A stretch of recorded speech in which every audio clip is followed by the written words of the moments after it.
Okay, so we're live. So hi everyone. Thank you for joining our live stream. My name is Lana Lee, and I'm running for District 24, and I'm here with Vic Kaplan, who's running for New Jersey Governor. We try to go live as much as we can. This week we're going live today, Wednesday, Thursday, and Friday. We do have a guest lined up for the other 2 days. And if you have any questions, you can put it in the chat. You can email me. You can send me a message. You can also request to join our live stream through the same channels. But other than that, we're just going to sit here and chat about news that has happened. A lot has happened in the last week, and today is Constitution Day. So happy Constitution Day, Vic. Thank you. Likewise, yes, happy Constitution Day. It's certainly been a while, but we're back, and definitely looking forward to the conversation concerning regarding the events that have taken place, I guess, over the last days or so. So, and yes, it is Constitution Day, so definitely happy Constitution Day to everyone. So, sorry, I disappeared for a second. All right. So, in honor of Constitution Day, what is your favorite thing about it and your least favorite thing, if you can narrow it down to one? Sure. Well, I would say that the favorite thing about the Constitution Day. I mean, I do like the Constitution, of course. I like the fact, of course, I like the Constitution, but I've always believed, of course, that our natural rights that's something that we're born with. They do not come from the Constitution. So even if the Constitution did not exist, certainly we would still have our natural rights to life, liberty, and property. But having said that, the Constitution is important, certainly, because it does list the restrictions on what the government cannot do, right? And I think from that perspective, that is very important. I certainly think that having a constitution is better than not having a constitution, in the sense that certainly in countries that don't have a written constitution, it's much more easier, I think, for the state, for the government to violate individual rights. You don't have any kind of document to say that what the government is doing is unconstitutional. I mean, if you don't have a constitution, that kind of one cannot raise those arguments, right? So at least having, I think in that sense, having a document that is supposed to limit the power of the state, I think is definitely a good thing for sure. Yeah, and I've seen a lot of posts from people today, celebrating Constitution Day, saying, I'm so grateful for the rights that it grants me. Well, it doesn't grant you rights. It's a piece of paper, right? You already have those rights. Like you said, it only limits what a state or government can do. So it kind of enshrines them into existence in the society that we live in. So lots have happened. Lots of stuff has happened in the last 2 weeks. Lots of really, really horrible things. We had that young lady who was murdered on the train. Charlie Kirk was assassinated. Two college. I forget how old they were, but students who were black were found hung in front of the university by a tree. So much going on, so much violence, so much horrible so many horrible events going on. What are your kind of opening thoughts about those things? Well, yes, no, thank you, Lana, for sharing that. Certainly a lot of bad things have happened over the last few weeks. Certainly that lady that got killed in North Carolina, that's a very tragic event. She was killed, and she had no idea. Obviously, this was going to happen to her. Very very tragic that this happened. For the college students that were killed, that's absolutely horrible. Even just the way they were killed is brings back some really definitely bad certainly recollections from our own history, where such practices were sadly more common. And it's absolutely tragic. And of course, the assassination of Charlie Kirk, the act of political violence, the assassination is definitely not something that it's definitely something we can all agree has no place in the political discourse. So that was a very tragic act. He did exercise his free speech. He certainly believed in that, and regardless of what one did think or about him, he certainly should not have been assassinated for exercising his free speech. That's for sure. Yeah, I agree with you, and I one thing that I'm starting to really notice, especially with these events happening one or after the other, is that yes, I mean people need to acknowledge that these things happen, and it needs to be in the news, because we can't really be sheltered to the violence that happens. However, I notice that we tend to um, like engagement farm from these horrible events, and I feel like it's not only disrespectful, but some of the things, especially surrounding Charlie Kirk and that young lady that died, or was murdered, excuse me. I just feel like it's being blown to this media skeptical to the point of being disrespectful, to the point where we've kind of lost the plot. Charlie Kirk died expressing his First Amendment, and this is actually quite apt to talk about because it's Constitution Day. Um, Expressing his First Amendment rights or protected rights, and now we have people who are trying to prevent other people from expressing their First Amendment right, their freedom of speech. For example, I will upload. I got kicked out and I had it all ready to go, but I got to upload it again. I'm going to play this clip here. And then there's hate speech. And there is no place, especially now, especially after what happened to Charlie, in our society.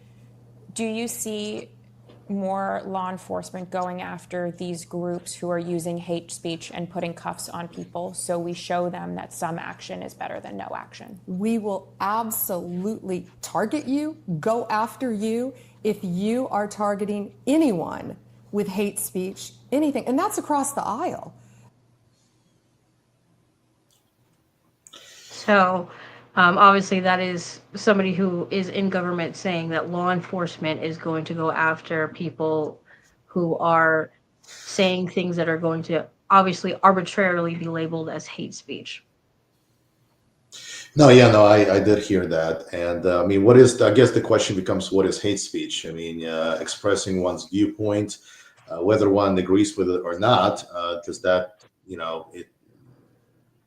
is that something that should be criminalized? I mean, clearly, just because one disagrees with another person on any one issue, that doesn't. I mean, does that make it hate speech? I guess that's really the question. And one can have a political opinion that other people may disagree with, but but if somebody, if the government, if the state calls it hate speech, then it becomes criminalized. But then the question is, how do you define hate speech? I mean, what is hate speech, right? So I'm always concerned is that what I'm concerned about is that the idea that I mean, when it comes to hate speech laws themselves, is that when it comes to committing a crime, the crime itself obviously it should be something that should be criminalized, of course. And if it's violent crimes, it should be criminalized to the highest extent of the law. But if someone commits a crime and that person has particular hate inside of that person,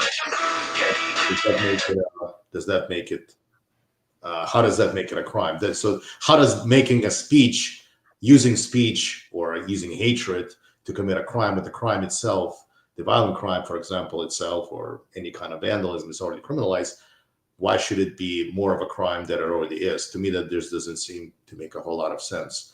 I mean, I've never agreed with these types of laws, because I've always believed that the crime itself is something that should be criminalized, not the thoughts that go into actually committing the crime, right? So if someone murders another person, may God forbid, but if somebody murders another person, to me, that should be, obviously that's murder, and that should be punished to the highest extent of the law. But if the person did it because that person hated that particular individual or hated a particular group of people, whether it's an ethnic group or it was a racial group, that really shouldn't be added to it. To me, that's kind of totally redundant, because to me, the violent crime, the murder itself, should be should be punished to the highest extent of the law. So I don't understand this whole idea that, first of all, most of the crimes are not punished out of love. There are hate crimes by definition, because I don't know of anyone who actually, most people commit crimes because they do hate the person that they're committing a crime against. So the idea that you're going to, add an extra layer to it, to me, just never made any sense by definition. Yes, I agree with you. I'm sorry about the interruption. I was trying to look for a video that I had ready to go before, but I also want to correct myself because I mentioned several violent,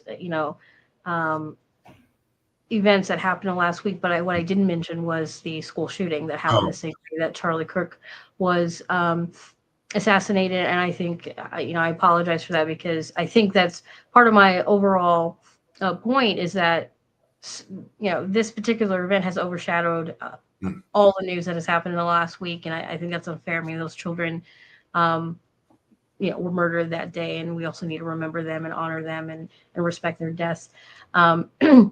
But to your point, go ahead. No, absolutely. Please continue. I apologize for that. But to your point, you're right. Who's deciding what is hate speech and what isn't? And, as libertarians, we only think that something should be criminalized if it creates a victim. And obviously having a wretched thought is not necessarily creating a victim, at least from my perspective, or even saying something hateful is not creating a victim. I think there's an argument to say that things like direct threats could be criminalized, and they do when it comes to elected officials and things like that. Like, you do get investigated when you say you're going to assassinate a political official or something like that. So threats, I think, kind of enter this gray area, direct threats. But just saying I don't like someone, or someone's a bad person, or cursing at somebody, that is 100% protected under the First Amendment, and you have that freedom of speech. In fact, I talk about this a lot, but in New Jersey we have something called disorderly conduct. Most states have something like that. And in that says that if you curse at someone or yell at someone, the way they write it is very vague, but basically if you're just being mean to someone or a cop, they can arrest you for disorderly conduct. And that is, I believe, a violation of the First Amendment. And New Jersey shouldn't have that ability to arrest people because they're cursing at someone, at least in a public space. So I think it's very alarming that we have people in the current administration and in Congress actively trying to punish people for criticizing Charlie Kirk, which is, I guess, even if from anyone's perspective, dishonoring, I guess, what his legacy was, which was defending freedom of speech and open debate and things like that. So I do agree with you. Right, absolutely. I mean, that because hate crime becomes a thought crime, so you're being punished for the thoughts you're expressing, and why should that be a crime? After all, I mean, that is something that is, freedom of speech, freedom of expression. So why should that be a crime? It doesn't make any sense to me. Yeah, and I do think hate crimes exist, as you mentioned earlier. You can aggress on somebody based on hateful, based on their race or their gender or whatever. But hate speech, while it could be hateful, is still protected. Free speech is hate speech. Hate speech is free speech. Whatever. So, yeah. The other thing, like if one hates a particular group of people and writes horrible things and about a particular race or ethnicity, that's covered by the First Amendment. That is free speech. But then if the person commits a crime, a crime, that the crime should be crime. The crime itself against the group, whether it's violent crime, a violent crime, that is something that should be. I apologize for that. That is something that should be punished, not the expression of a kind of a personal opinion. So that's how I feel about it. About that. So what is your opinion of these people who are engaging in cancel culture, which is, you say something, well, first they said if you were celebrating death, but now it's just if you're just criticizing Charlie Kirk, and then going after, figuring out where they work and then getting them fired. What do you think about that? Yeah, no, well, first of all, I'm totally against doxing people. I think that's a horrible act. There is now, I understand there's legislation to make it a crime in the state of New Jersey. So I think it should be a crime for sure, because we're talking about putting at its worst, we're talking about putting the life of another person in danger just for expressing an opinion. So that is not where I think we want to go as a society. I mean, that does put the life of a person in danger. So I understand that currently in New Jersey, and when it comes to doxing, there's no law against doxing per se, but there certainly one can be prosecuted for harassment. And so I do believe that doxing, even though it's currently not a crime in New Jersey, I definitely think it should be a crime, because you're talking about someone who, whose livelihood or whose life can be placed at risk just because somebody does not agree with their opinions. And I don't think we want to go down that road as a society. I know it may sound naive, and I'm somebody who remembers the '90s, and there's a part of me that kind of wants to go back to that time when people just agreed to disagree, and not to think that just because one person disagrees with another person, that person is a evil human being who wants to destroy the country, which seems like that unfortunately is more of a popular opinion now than it ever used to be before. So. I do agree with the sentiment. I do think that, for example, if my favorite coffee shop that I go to, or the store that I go to down the street to get my snacks, if I found out that the owner of that establishment was a misogynist or something like that, or a racist, I would want to know, and also I would probably stop purchasing things there. And I do think that boycotting needs to be more of a thing, so that we can control who we're purchasing from, and kind of making demands on the side of the consumer, as opposed to them controlling everything as far as what ingredients are instead of the state controlling like ingredients and things, or what's being sold and what's allowed to be sold. The consumer would control it. So I do support boycotting to a degree, but I do think that we cross a line when someone owns a business or is working somewhere that you're familiar with, and then we put out all their private information. And maybe it's not even private, maybe it's just all their information: where their kids go to school, where they work, where they live, where do they go to the gym, and all the stuff that maybe is easily accessible on their personal pages. And frankly, all of our identifying information is very easily found on the internet. Nobody has privacy anymore. And I think that's something that more people need to be aware of. But some of this stuff is really easily accessible. But if you compile all that and then share it for the purposes of stalking, harassing, or doing harm because of somebody's opinion, I do think we've crossed the line at that point.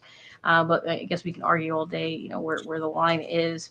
Well, if I could just interrupt you for a second. No, I totally agree with you. But of course, doxing is done for the purpose of causing harm to another person. Yes. That's the difference. It's not just like some innocent, we're just gonna put where the person is at. And this is different. Obviously, the purpose is to get the person fired from his or her job, or worse, some crazy person may read that information and decide to use violence.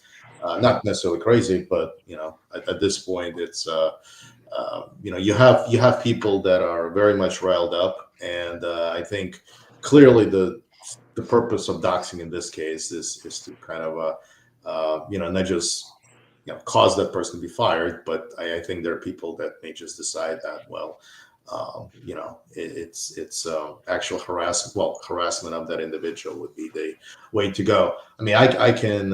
So there's definitely an issue here, because, of course, given how polarized our society is, it's not unthinkable that there would be people who would think that, well, if this person has expressed his or her opinion that they happen to disagree with, that some individuals will be more likely to use violence. And I'm honestly saying that this is a real serious concern of mine, because I have seen polls even from a few years back that do show that quite a lot of people, not quite a lot, but significant number of people do believe that violence is justified.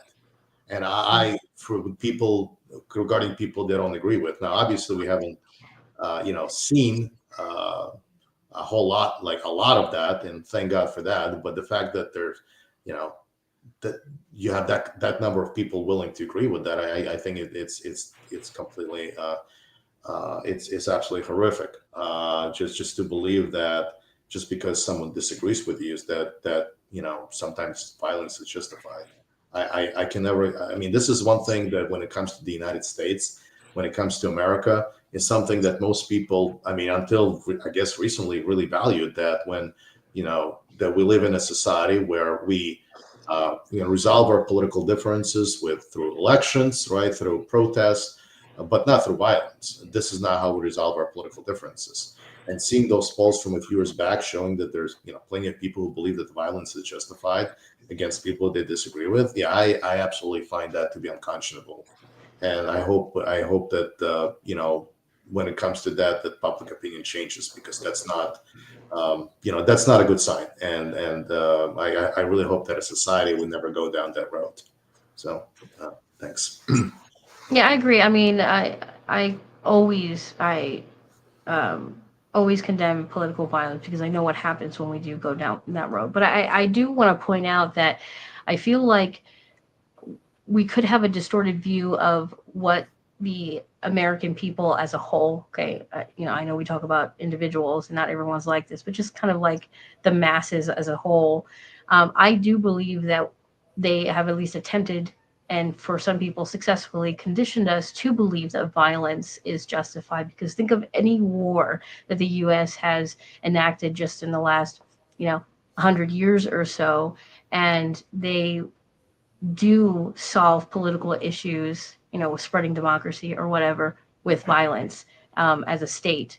And then they convince the American population that it's justified. We see that with Israel and Palestine. We saw that during the Iraq wars, that all this justification for all this violence, and people were cheering it on, right? People were signing up to join the military in the early 2000s to,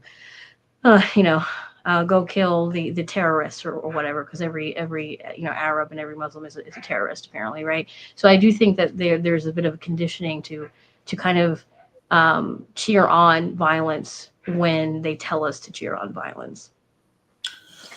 Right. No, Lana, I do agree with you. I mean, there has definitely been some conditioning regarding that. I also think that it's. I mean, part of this, I think that it's been done on purpose in terms of trying to pin people against each other. This whole idea that if one side wins, that somehow it's going to be kind of the end of life on Earth, and people, I think, plenty of people have been conditioned to believe that if the other side wins, I mean, they're just going to destroy this country, and so we can't let those people win. And of course, it's not just the people that we elect, but it's also their supporters. Now, their supporters are responsible as well, just simply by voting for those candidates, and that's actually a horrific concept. It's never right to attack the people, but we've seen this happen now under different administrations, where the supporters of a particular candidate, they get portrayed as really that half of the country is literally evil, and they're composed of either people call them all kinds of names. And I am, I understand that the supporters of, any one side don't certainly see it that way. They don't see themselves as evil. It's that the people on the other side are saying that those people are evil. And I hope that this is just, I hope that there could be, we could see that disappear one way or another, because this is not getting us to any good place. I'd like to see, like I said, people resolve their differences peacefully.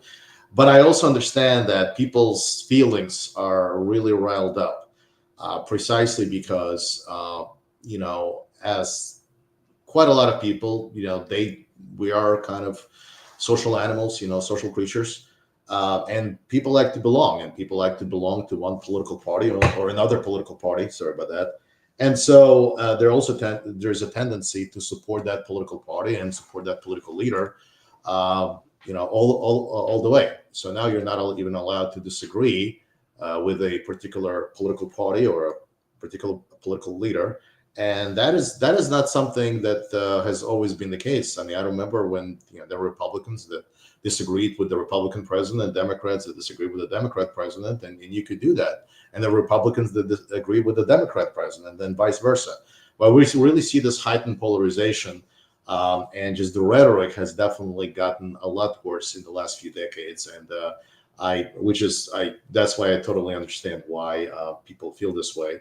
But I also think that perhaps what is happening is that the people on each side, the supporters of any one political party, they may not understand why people on the other side see them the way they do. I think that's also because of that partisan loyalty that we see, that you can have supporters of a particular presidential candidate just not realizing just that not such a long time ago, those political views would have been considered to be extreme and completely not acceptable in any kind of polite society back in the day. And I think there's just a failure to understand that, and failure to reflect. And perhaps if there was more of that, then people could understand why people on the other side, just hate those positions so much. Yeah, and I do think extremism on both sides is becoming much more mainstream, and the divide is getting much wider. I have been labeled a leftily. For example, there are certain people who are calling for leftists, which is a very broad term, to be put on a list or arrested or eradicated or killed. Right, I have seen that too. And then they label basically anyone who was ever critical of Charlie Kirk or ever critical of any Christian or conservative or anything like that a leftist, which is obviously ridiculous. And so the tribalism is getting worse, and the calls for violence. And I've heard people be excited about a civil war, things like that. And anyone who's excited for war has never actually seen one, has never been in one, because how could you ever want that? But I do think it's really concerning that now we are condoning using the state to suppress speech, just because it's something you don't like. We're wishing for a civil war at this point, and we're labeling people this really, really broad term if they disagree with anything you say, and then call for them to be eradicated. It's very concerning. No, I totally agree with you. It is, and it's very, very unfortunate. It's this is. I mean, part of it. I think, like I said, I honestly think this is being done on purpose. I don't think this is accidental, because I think that in any kind of under normal circumstances, there would be people just asking to kind of dial things down, right? Not to hate an entire group of people, half of the country or the other. Like, there's got to be some kind of, I wish there was. So instead of kind of softening things and trying to calm things down, you have just kind of a rhetoric that is just completely uncalled for. So I wish there was more of that fiery rhetoric being used, describing the supporters of, not just supporters, but even the acts. It's fine. I think that some of the rhetoric, I mean, yes, I support free speech, but maybe some of those words that have been used to describe people on the other side, maybe that's not maybe it would be a good idea to just kind of dial things down and just criticize people, not for for the positions they take, and certainly not attack people just based on their ethnicity, based on their race, and based on other things, which unfortunately I've seen definitely an increase of in the last decade or so. But I totally understand that when it comes to certain policies, it gets people very upset, because they see things happen that policy-wise that are just absolutely upsetting, and I totally understand that. But I think there's definitely a proper way to deal with it. It's through litigation. If people don't agree with some of the laws that have been passed, some of the bills that have been passed, or some of the legislation, but I think there's a time to kind of dial things down, and because I think that just makes the society more polarized and makes people hate on the other side more. And I just last thing I want to say about this, I really hope that more people, we could have a dialogue between people. People have different opinions, having a peaceful dialogue, without resorting to some of the rhetoric that that has been used in the past. I think that would be helpful. And when we talk about differences of opinions, to me, a difference in a political opinion is, should taxes be higher? Should they be lower? Should they be eradicated? Right? How much privatization of education should happen? How much of it should be public? Whatever. Those are differences of opinion. But to me, yes, if you call for the eradication of an entire people based on their religion or their race, or if you think that some people are deserving of less fundamental rights than other people simply because of some identifier, I personally have the opinion that you're a bad person, and I'm allowed to think that. Right. So my next thing is, this is just more of an opinion. Do you think that certain people, or certain professions, I should say, or do certain professions have less of a right to free speech than others? For example, teachers and anyone in the medical field. So, teachers shape young minds. And then, in the medical field, you are obligated to treat people that maybe you don't like, or you hate, or you have a prejudice against. Do you think that those people should be losing their jobs because they had a criticism of Charlie Kirk, or because maybe they did celebrate his assassination? What is your opinion on that? Do certain professions have less freedom with their expression? Yeah, no, I personally, my view is that when it comes to employment, I think, I think individuals generally, I think they should be free to express their own opinions. I think it has become sort of a different standard for people, for example, serving the military. I know they're not supposed to. You could correct me if you like people in the high positions, the generals, right? I know that has been a tradition, not to attack the president of the United States, for example, not to criticize, or kind of try to stay out of politics. And you could correct me on that. I believe that has been sort of the tradition, not to speak out against the president, for example, if one is, has a position of a general or colonel or an admiral. But I think when it comes to certain school teachers, my view is that if they're doing it on their own time, they're not. But I think they should be free to express their views. I think it becomes a distraction, though, when, of course, you have the parents kind of getting a hold of it, and now they have an issue, and then of course they can complain to the to the school, and that's why public school teachers, I know they're kind of expected to kind of stay out of. I know in the past, stay out of Facebook, right? Stay out of those things. But it's more, I think, to the point of not causing a controversy, because they are doing it outside of the school. So not causing a controversy, I think, more with the parents. So it's more of a kind of a protection against the parents, and the parents having those concerns, coming from public schools more than anything.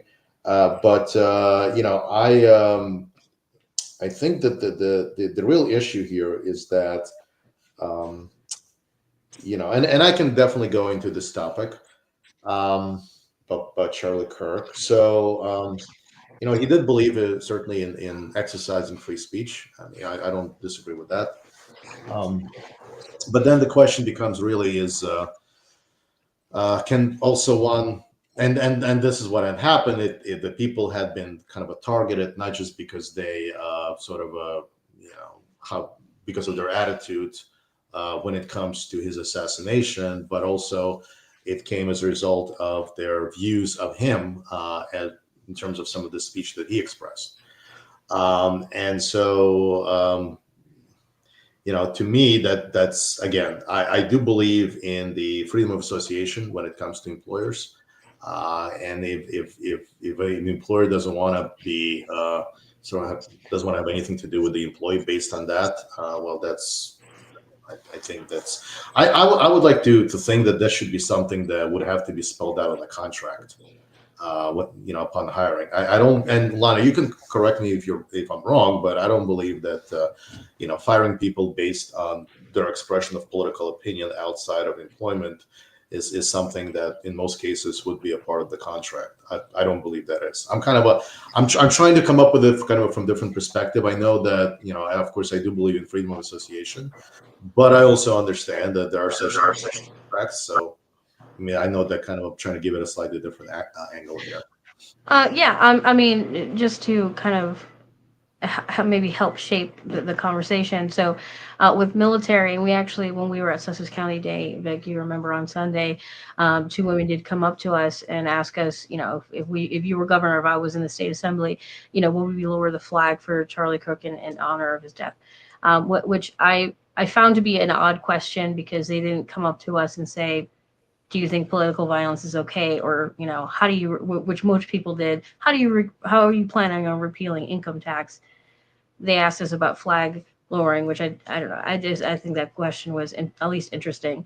But in that conversation, she did misspeak and say that military personnel swear an allegiance to the president, and they don't. They swear an allegiance to the Constitution. Now, military personnel, I have military in my family. My first husband was military, so I do have knowledge about this. They aren't allowed to have political opinions, as in like, I voted for Trump or I voted for Chase Oliver. Like, you can't announce that. Right. Because, military personnel are sometimes, they have access to information that we don't, and that could shape their political opinions, and then you sharing it as representing a military branch, it could turn into a mess. So they're not allowed to necessarily voice their political opinions. You kind of lose that freedom when you join the military. You lose a lot of freedoms, actually, when you join the military, so I don't suggest that you do to anyone. But they are allowed to have general opinions. I know I saw on Twitter or on X somebody in the military who was lower ranking, he wasn't like a general or anything, had a very, very mild criticism about him. He said, I condemn political violence, etc., like a whole paragraph of this, and then the last sentence is, but the guy had some hateful opinions, and I can understand why people don't have a whole lot of empathy for him. That is such a mild opinion, and apparently he's now on leave and potentially could be kicked out of the military. That you're, from my understanding, you're allowed to have. When it comes to school teachers, I get the outrage, because these people, you're sending your children to be influenced by these people for 8 hours a day. And when you hear them say something incredibly hateful, there's a fear that they're going to be instilling that into your child. Why it becomes a problem to me is because schools aren't private businesses, right? They are public, and they are funded by taxes. They get federal grants, right? So they're not entirely private. So like if the Taco Bell down the street, read their employee say something hateful and they fire them, that's totally within their right. They don't want an employee that talks like that online. That's a private business, but public school is not, right? So I think that's definitely maybe a broader conversation. I also agree with you that it needs to be in the contract, and you do sign contracts. It's not normally when you have an employment at CVS or Walmart or something like that, but a lot of employers do make you sign a contract. Some of them even have a morality clause. Some of them say that you can't post X, Y, and Z on social media. You can't be posting things of you doing drinking alcohol or doing anything like that, especially if you work around children that might be in there, or if you work for a Christian organization. I know that, I forget what it's called, but there's a pro-life organization that has a morality clause that you can't be seen online doing any of these things that they consider immoral. So you can make the choice to sign that contract, and then once you do, and you break the contract, and obviously they have the right to fire you. So there's a lot of circumstance that goes into does everyone actually have freedom of speech to say anything they want at any point?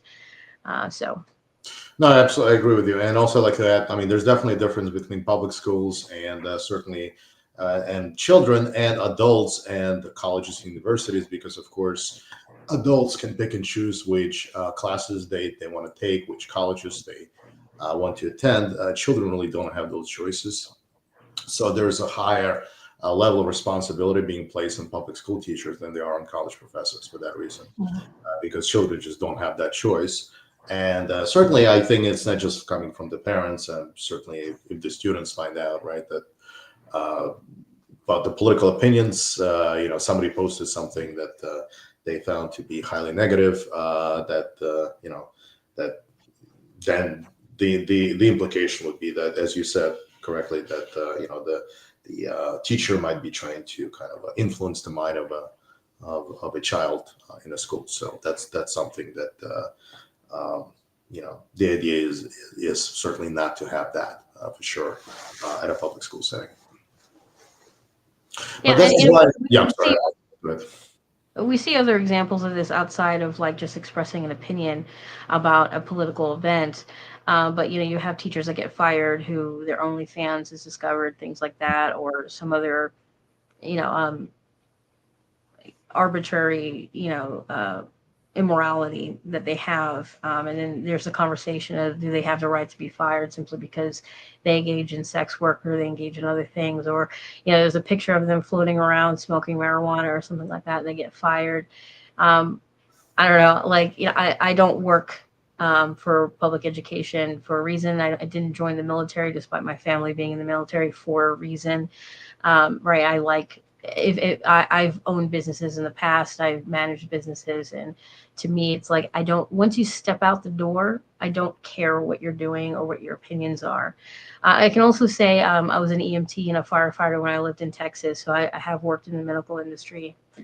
And you can have patients that are horrible. I've been spit on. I've had my hair pulled. A lot of these patients end up having dementia or something like that, which obviously you should have incredible sympathy for. But a lot of these patients simply are just racist or misogynistic. I was actively lifting somebody and he was saying that I was a woman and I shouldn't be in this job and I'm not strong enough as I was lifting him, as I was helping him, right? So you come across incredibly hateful people that are like actively trying to either physically harm you or just be mean to you while you're giving them aid. And you still have to, right? It's one of those positions where it's like, it doesn't matter. You got to give them aid. You have to treat them equally to any other patient. But do nurses and EMTs deserve to get fired simply because they didn't like Charlie Kirk? I don't think so. I personally don't think so, because I can think of several instances in which I didn't particularly like the person I was helping, but it was my job and my duty and my moral obligation to help that human being despite that. And you have to have that mindset when you enter those jobs anyway, because you will come across somebody that you consider to be hateful or a bad person or who treated you unkind or disrespectfully, and you still have to help them anyway. So from my perspective, with my experience, I don't necessarily think people in the medical industry should be fired simply because they had an opinion about someone, because I can guarantee you they have opinions about everyone they come across and they still give the exact same aid and treat everyone equally. Sure, no, absolutely. I totally agree with you. Yeah, there was a doctor, I believe that the nurse, she was appalled at what the doctor said about Charlie Kirk. And because the nurse did really like Charlie Kirk, and the doctor was express his view towards about his death. But I just think that, quite a lot of people, the difference is that, that people have, I'm sure, have expressed their point of view, but it does appear as though I would think there's quite a lot of people. I mean, you're talking about probably millions, and millions of people should be fired for expressing to their personal. I guess everything has become so politicized. Yeah, but that's and if the shoe was on the other foot, may God forbid, then I'm sure we would have seen there are people that are not liked by the Democrats. There are people who are not liked by the Republicans. I mean, we start firing people left and right for expressing their opinions. I mean, there's well, there's not going to be a whole lot of people working because, yeah, quite a lot of people have opinions and strong opinions as well. So this is, that's just a fact of life. And I also think, I also understand that, quite a lot of people don't see that, they don't believe that whatever, the person that they like have expressed, they agree with it. So they don't see there's anything wrong with that speech. And that's true on, I think, regardless of the side that you're looking at. So but again, that's just an example of the high polarization of our society, and that people that have certain opinions, other people view them, regardless of the side, they view those opinions as completely horrific and terrible, and just and that explains also why, again, this is also coming from just those TV channels that people watch, and they keep try to reinforce that view that those ideas are completely horrible and terrible. And I honestly wish, and this is why there's so much polarization, but I honestly wish these people, I know I said it before, that people just talk more to each other and try to understand where they're coming from. I actually have seen some of that during the Obama administration. Interestingly enough, there was somebody that I remember, I forgot which channel I saw this on, but somebody who voted for Obama, and somebody who kind of did not support the Affordable Healthcare Act. And so this person, became a Republican and talked to one of the protester who was a Democrat, and had a peaceful conversation. There was no name calling, there was no yelling or screaming, none of that, like you're trying to destroy the country. And I when I remember looking at that, I'm like, gosh, I wish we had more of this. And they're just the level of polarization that we have. I mean, I don't even remember that during the Obama administration. I mean, it was never like this. Even though there was definitely plenty of hatred and plenty of full statements about Obama, how he supposedly was not born in the United States. And I know there were people who hated him because his not because of his policies, but it was clear to me that people hated him because of his middle name, and because of the way he. Because of the color of his skin, and a bunch of other categories that had nothing to do whatsoever with his policies, which I found to be regrettable. I mean, I feel the same way when people attack Zoran Mamdani for being a Muslim, or for being an immigrant, and call for his deportation just because they don't agree with his views. I find it to be absolutely horrible. I mean, he is a citizen of the United States. And just because people don't agree with his views and don't like the fact that he was not born in the United States, or that he's a Muslim, they're calling for his deportation. I just find it to be absolutely horrific, this type of behavior. So, and back to my other one of my points about whether teachers have their freedom of speech is protected under the Constitution or not.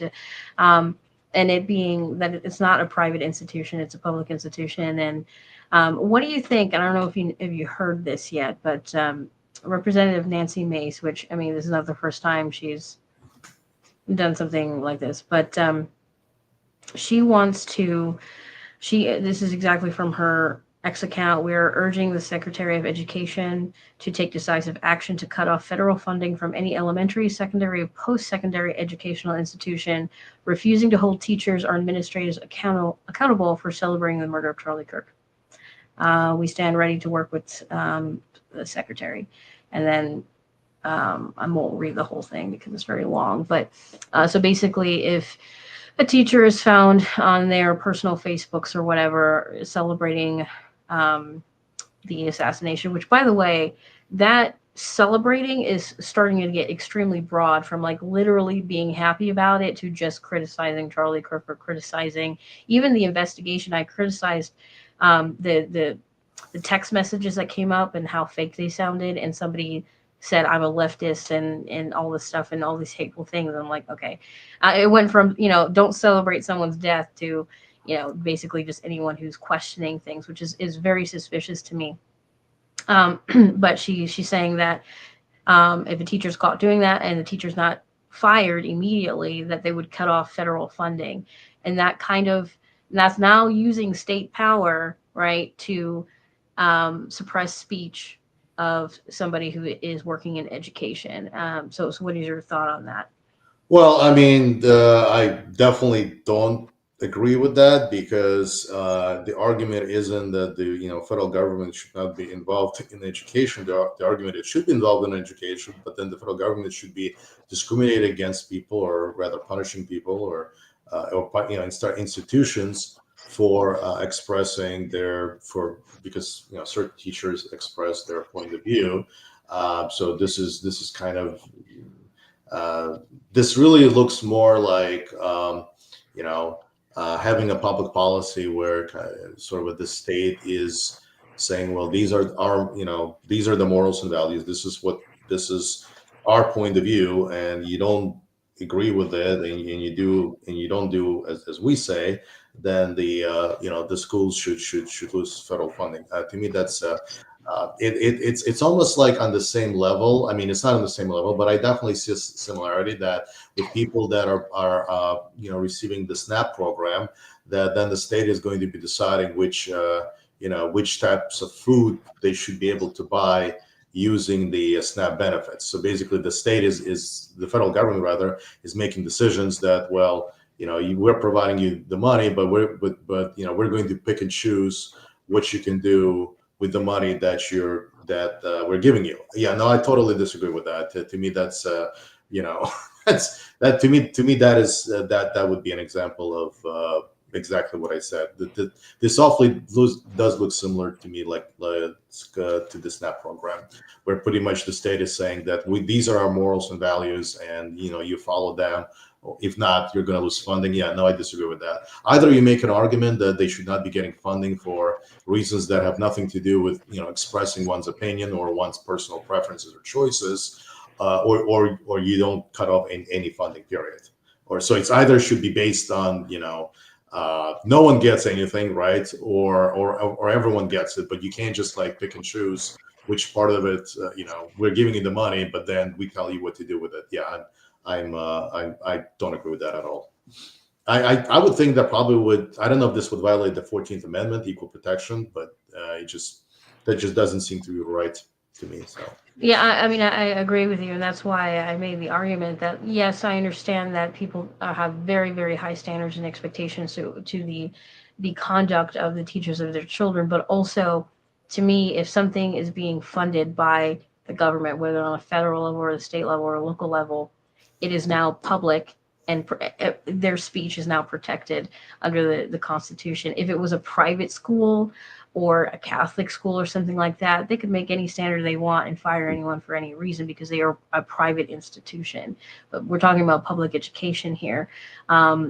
So to me, as long as a teacher is doing it on their personal Facebooks or in their personal time or whatever, and not doing it in the classroom, I don't think they should be fired for that. But that's just my personal opinion. But now we're moving into let's destroy businesses that are private, fully private. Like I forget the name of the business, but they refused to print flyers for a vigil for Charlie Kirk, which is within their right. They can refuse to print things, and so now they're trying. The people who are mad about this, instead of just like boycotting that particular print shop, which I would support, I support boycotting. They're trying to like charge them with something. For not printing those flyers, and that's wrong because we keep talking about the same issues over and over, like the cake, baking the cake for the gay. Right, baking the cake, exactly. Yeah, it's very similar. Yeah. Like why don't they just boycott the place? Why it's like, well, you don't want to do what we want you to do, so now we would think you should be shut down. I mean that's to me that's actually, when you mentioned it, that's the first thing that I thought of was actually so that's why it's important to pay attention to these prominent figures, whether they're just commentators and just content creators, or they're actually in office. You have to don't forget the things that they say, hold them accountable, because these people, some of them, are the same people who wanted to force that bakery to or were complaining that the bakery wasn't baking the cake for the gay couple, but now they want to destroy this print shop who doesn't want to print those things. Which, Right. like if it was my print shop, I would just print them and take the money, because all money's green, I Sure. guess. But No, no, absolutely. they're within their right to do that. Or they could find another print shop that would print those flyers. Or Why like Starbucks. we're going to bankrupt you because you refused to do it as we want you to do. And I get the argument that customer is always right, but I mean, come on, like what about that? And I'm sure you heard about it. The one guy that wanted to have a Hitler's name be made on a cake or something, and the person refused. Like at some point, like come on. I mean, well, I'm not. It's not about an actual example. It's ultimately up to the up to the owner, right, of the shop, whether or not they want to do it. And they don't want to do it. Well, another interesting example of this is this is starting to come up now, is salons, beauty salons that also do waxing for private areas. A lot of them aren't allowing their workers to wax men, and because of that, the reason for that is because there's a higher prevalence of men kind of making the situation awkward or sexually assaulting these people. So they just have a policy of just not waxing the private areas of men. Or in the particular case I'm bringing up, there's a wax shop or a salon that does waxing that is charging men like an exorbitant price for waxing in that particular area, as opposed to women getting the same service is like a reasonable, normal price. And there are certain groups, men's rights groups, that are saying this is discrimination. You can't do that. And to me, it's like, if it is a private business, they can refuse service to anyone for any reason. Like, you could just look at them wrong and they refuse service to you, and they're allowed to do that. Whether that business stays open, because of behavior like that, I mean, that's up to the consumer, but like, they're allowed to do that from my perspective. No, I totally agree. There's no argument there for me. Yeah. So we only have about 3 minutes left. So I don't know if you want to kind of sum up what you've been doing with your campaign really quick. Yeah, no, absolutely. So we have, I guess, to mention that we've been at the Sussex Day. That was on Sunday, and yeah, that went quite well. There was, the people showed up. There was actually one. So some of the people, they definitely took interest in my campaign. There wasn't anything. Wasn't really anything that was, hostile. But some people never heard of the Libertarian Party, so they got the information. And I think overall it was a positive experience. And we even had some of the people that stopped by. I remember that I've met previously before. So at the State Fair in Sussex. So no, overall, I thought it was a very positive experience. So we had kind of people that were definitely were welcoming in terms of my message. So they liked my message. So yeah, overall, I thought it was a positive experience. Yeah, and we were actually set up next to the Tea Party table. So the Tea Party people came over and spoke with us, and obviously we have different views, and they had a giant poster of Trump. We don't support Trump, and that's fine. Everything was, really nice. They came over, they helped us with stuff, so it was a good experience. And there are people who don't realize the Libertarian Party exists in general, but or even in New Jersey. But we did have some registered libertarians come up to the table, and were excited that there were 2 libertarians to vote for in their area. So. That was nice. It was great. Yeah, I mean, there are people that they want to vote for a libertarian candidate, and so they were definitely excited and happy they could vote for one. Yeah, and we had the same experience, of course, with the State Fair in Sussex as well. So yeah, it's definitely a positive experience for sure. Mm-hmm.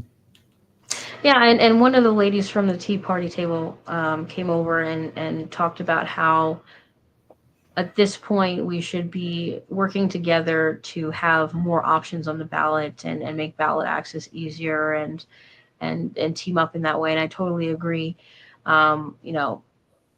we all benefit from having more options on the ballot, and there's no reason to not work together to achieve that. So I did appreciate that conversation I had with her about that. So, and then coming up, we went live today. We're going to go live tomorrow and Friday. We do have some guests that are lined up for tomorrow and Friday. People who want to ask big questions, people who want to ask me questions, just, regular people who have questions for the Libertarian candidates in New Jersey. If you want to be a guest, you can email me, message me, whatever, and I will get back to you as soon as I can. But other than that, we will see you next time. We'll see you tomorrow at the same time, 6:30. We were a little late today, had some technical difficulties, but normally we go live at 6:30. So have a good night, everybody. Have a good night. It's been a pleasure. Night.